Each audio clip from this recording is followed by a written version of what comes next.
அனைவருக்கும் இனிய சுதந்திர தின நல்வாழ்த்துக்கள். நம்ம ஸ்ரீ ராகவா கேட்ரிங் சர்வீஸில் ஆவடி பக்கத்தில் இருக்கிற தமிழ்நாடு போலீஸ் கன்வென்ஷன் சென்டரில் சுதந்திர தினத்துக்காக 750 மெம்பர்ஸுக்கு சாப்பாடு ஆர்டர் பண்ணியிருந்தாங்க.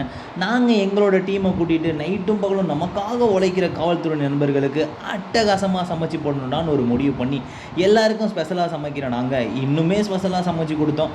அங்கே வந்த காவல்துறை நண்பர்கள் எல்லாருமே வயிறு ஃபுல்லாக சாப்பிட்டு போனாங்க. ஹையர் ஆஃபீஸர்லேருந்து ஹையர் ஆஃபீஸர் ஆக போகிறவங்க வரைக்குமே ரொம்பவே ஹாப்பிங்க. நம்ம ஃபுட்டோட டேஸ்ட் எப்படி இருக்குன்னு நம்ம ஃபுட்டை சாப்பிட்டவங்க முகத்தில் பாருங்கள் தெரியும். அடாடாடாடா என்ன அழகுடா.